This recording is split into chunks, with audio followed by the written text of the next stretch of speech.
Parents calling it quits, giving up their kids. It's called relief of custody. They're so young. It's a huge problem right here in our backyard. I want to relinquish my rights. I can't do this anymore. It's easy to be like, oh, they just want to give up their kid. They are in active crisis. You know, they're struggling in the home, in the community, and at school. People are pushed to their limits. Hundreds of cases filed in the past 5 years. At the end of the day, this is a family member, and I think people feel like they may have given up. The entire family is going to be traumatized. After our story last fall, your reactions blew up our social media. I've heard of well-off parents emancipating My mom tried to their do this kids. too. Wow, I could never give up on my kid no matter what. This is so concerning for many reasons. What happens when they become adults? What kind of people will they be? It happens to every kind of family. I don't think relief of custody can discriminate. It's been all walks of life, all demographics. And nothing seems to be working. We need to figure it out. The children deserve it, our families deserve it. In the western part of the state, we have about 20% of the population, but we have probably close to 50% of the relief of custody petitions filed. Relief of custody is shrouded in hopelessness. In their mind, they've tried everything they can. This is a 10 News special as we dig into the custody crisis Virginia's seeing. I'm Jenna Zibton. Over the next 30 minutes, we're breaking down how we got here, the trends in the Commonwealth and across the country. You'll hear the emotional stories from people who lived through their parents making this heartbreaking decision and the workers in the thick of these cases trying to prevent them. These are growing at an increasing rate in Virginia, truly to crisis level. Some calling this a minefield we must address. 4 of the top 10 places seeing the most cases are here: Henry County, Roanoke City, Bedford, and Roanoke counties. 15 to 20% of the kids in foster care in Roanoke City and Roanoke County are these kinds of cases. It's challenging. I've done child protective services for 10 years. I think a lot of the ones that we see just find themselves in very impossible situations, because I think it puts parents in a position where they have to feel like they have to choose to protect my younger child or protect one or more of my children from, you know, this particular youth in question. Relief of custody affects everybody. We've had all walks of life, certainly. We see a lot of juvenile sex offenses against siblings in the home. Fentanyl has entered Fairfax County and has hit some of our communities really hard. Our data shows that it's usually not bio parents seeking them. It is a relative or kin who, for whatever reason, have taken custody of a child to prevent them from going into foster care or somewhere else. And over time, for various reasons, they are no longer able to, and they're seeking that relief. Talk about the families that are having to make these decisions, because I can't imagine. I think there's a range. I think there are some families who have given it their all. They have genuinely given it their all, and seeking a relief of custody is tearing them apart. And then there are other families where it's, get this child out of my house, I'm done. The families going through this don't want to talk about it. It's shrouded in shame and sadness. Our story on TikTok reached so many people. Stephen King said, "I was one of these children. My parents did the best they could until they had no other choice." He has nearly 7 million followers on TikTok, but most don't know his dark past and the years it's taken to heal from childhood trauma. We sat down to talk about his parents' decision to put him in the foster care system at just 12 years old. Being a child, that the only thing that I ever wanted was to be loved. Because I didn't feel like I was. I wanted to be at home with my sisters who got to live at home, but I couldn't. I wanted what they had. I wanted to be there on Christmas morning. I wanted someone to celebrate my birthday with me. Here we are, the house I grew up in as a child. His life wasn't easy. His parents divorced when he was 3. He was struggling with who he was, and it all spiraled over the years. Obviously, with my parents being divorced and me being somebody who didn't know who they identified as, and being in a tug of war between my parents, I had a lot of behavioral issues, and they started very early. My mother used to think and say, you know, I thought that you were going to grow up to be a serial murderer. The life that I knew at that time, with my mother being the alcoholic that she was, living on welfare, to my father also being abusive. There were times that I can remember getting in trouble.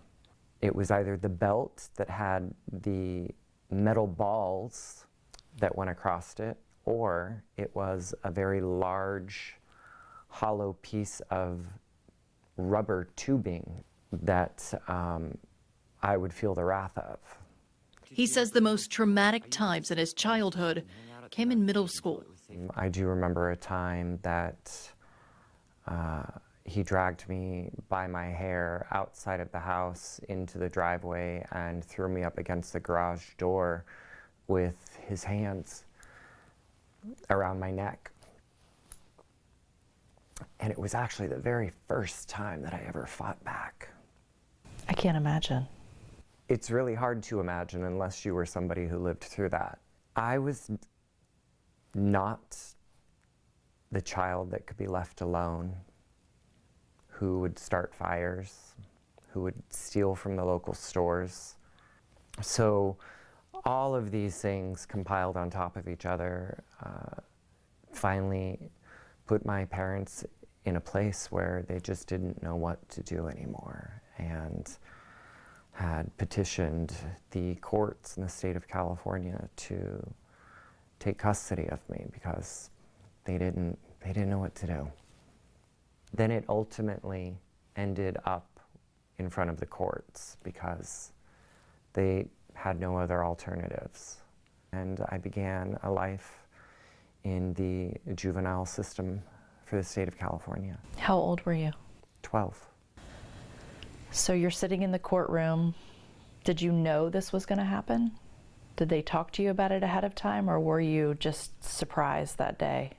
I don't think at 12 years old you can comprehend what that looks like, regardless of explanation. Did I know that that was the day I was going to be removed from my family and I wasn't going back home? I wasn't going back to the psych unit at the hospital where I had finally maybe found a safe space? No, I didn't know that. And so I found myself in handcuffs and taken to Sylmar Juvenile Hall, having to wear the clothes that they put you in, and having a cell that I had to live in, and this very criminal-like structure that was now my life in custody. It's so heartbreaking and traumatic, but that's what these kids are going through every day. It's not the end of Stephen's story. What happened next coming up? But first, it's probably the most challenging part of doing relief of custody. the conversations with the family and kids and how that all works next. Fairfax County has a team approach. When a parent starts the process at the courthouse, court liaisons collaborate with community partners to keep children out of foster care. This includes schools and the Community Services Board to help pay for what the family actually needs. It could be therapy, parenting groups, residential treatment, or intensive in-home treatment. It's working to prevent a lot of these cases. I want to have a lot of compassion for families that are considering that choice, because I could imagine it being a difficult decision. We try to get creative in our approach. Yes, we want to address the mental health, behavioral, and substance use needs of a family and child, And we want to build upon their strengths. So what are the things that you like to do that bring you joy? So some of the creative things I would say is like funding a gift card for the family to go to their favorite restaurant. Like, as simple as that may sound, like having those opportunities to connect and have fun together is important. A lot of them don't know specifically, they can't say what they need. They're just at their wits' end. They're in their own trauma, they're tunnel vision, they're desperate, they want relief, and they hear relief of custody, and they're like, oh, that must be what I'm seeking. When some of them are like, I don't want this child in foster care, but I need help. And then we go see the youth, typically at school. And what kinds of questions are you asking them? A lot of the time, these youths have no idea. They have not been told. What is that like? For me, it's probably the most challenging part of doing relief of custody, because it's hard to, after having listened to this youth say, yeah, I mean, we have some challenges, but you know, we're making it through, and you've gathered that in the youth's perspective, they're safe and they're somewhat secure, and you're like ripping that away from them. It's often like a visual change, and they do definitely experience a whole range of those emotions, from anger to sadness to denial, all of that. The family and child assessment happens within 60 days. This includes talking with the family, child, providers, anyone with information on the total picture of the family. At the same time, the court process is going on. This isn't considered an emergency, so a status hearing is scheduled when there's room on the docket. That could be months. At the trial, which could be months later, the parents are putting on a case of why they should be relieved of custody. It takes about 6 months to a year for the entire court process to happen.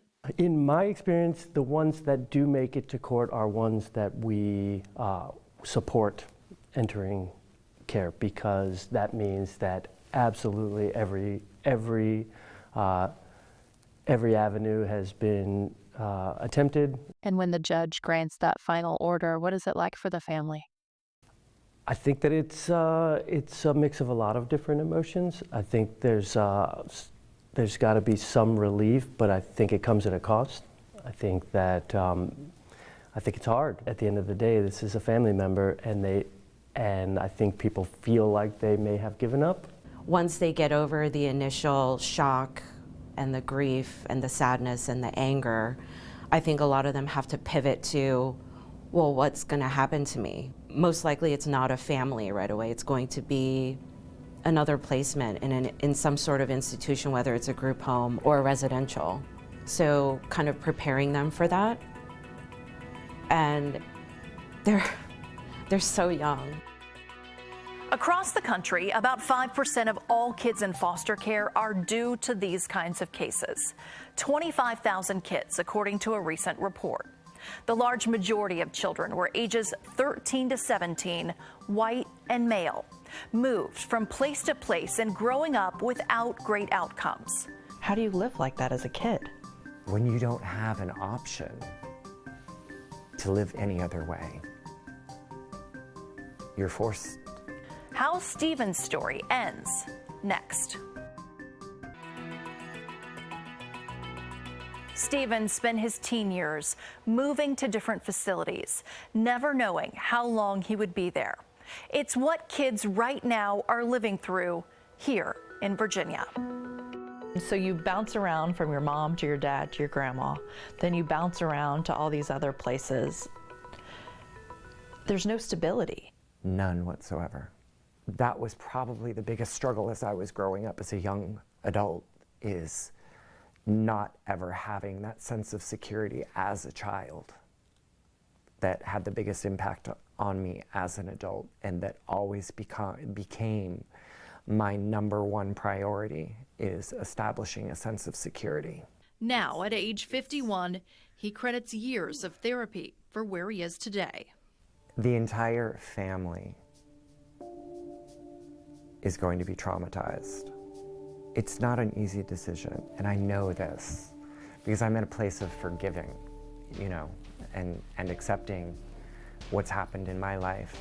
So I know at the moment it's never an easy decision for the parents to get to this point where they have to consider giving up the rights to their child. Had I not been raised the way that I was, I wouldn't be the person that I am today. And I absolutely 100% believe that. I would be somebody completely different. The trauma that I lived through is what shaped me into the person that I am today. A big thanks to Stephen for sharing so we could all better understand the tough situations families are put in. You can see his extended interview right now on WSLS.com. He talks about what happened when he became an adult. But what if families didn't have to go through this? The prevention model working in Northern Virginia is keeping families together. Over the past 5 years, they've had more than 30 requests for custody relief, with only 4 reaching the final step of a judge. But they can't even count the number of people that call them before families get to that point. Teens have probably the worst outcomes in foster care. Teens with severe behavioral or mental health concerns or challenges have even worse outcomes. And so if we can meet the need without having to enter foster care, already we're a step ahead. When we put in the work on the front end to help this family and do the things you're doing here, then that ideally means less taxpayer money and services later on. Absolutely. It's always cheaper or more cost effective to come in and help a family at the beginning stages, right? When they're struggling with X, Y, and Z instead of the whole gamut of needs, right? So not only are we using taxpayer money effectively, but we are saving lives, I would say, and helping keep families together. Having good providers and having providers that are available and working against wait lists when you do have a family that's in active crisis, that is a limitation, I would say, and it's a concern. Most of the time, and the success stories, the hope has sprung from the family. Somewhere in their system, they have found alternatives and they come up with solutions. How often does that happen? Not frequently enough, but it happens. It happens enough for us to know this is possible. Unfortunately, what Fairfax County is doing isn't done in most of Virginia. That's because of money and resources. But Virginia is trying to make some improvements. That's next. This is a growing crisis across Virginia with high numbers. 15 to 20% of the kids in foster care right now in Roanoke City and County are relief of custody cases. The Virginia Commission on Youth held sessions with judges, lawmakers, and people from local social services, mental health, and schools. They made recommendations, some of which are headed to the governor's desk to be signed right now. Some people say these are baby steps, but at least we're starting change. Foster care is a safety net, and it's an important one that we have. We want to make sure that we're supporting families and keeping kids in their communities and with their families whenever possible. We put together a panel of people from across our region to talk more about this crisis. We had a parent who filed a petition to be relieved of custody. She actually brought this 6 or 7 year old girl to the courthouse anticipating that she was just going to drop her off and that was going to be the end of it. So it was a pretty tragic and pretty horrific circumstance. Everybody's struggling with meeting basic needs and job stability and housing stability. You put all of that together and our families are really stressed and they are struggling. You can watch that tomorrow at 5:30 right here on 10 News. You can see all of Stephen's story and Fairfax County prevention efforts, along with all kinds of resources, now on WSLS.com.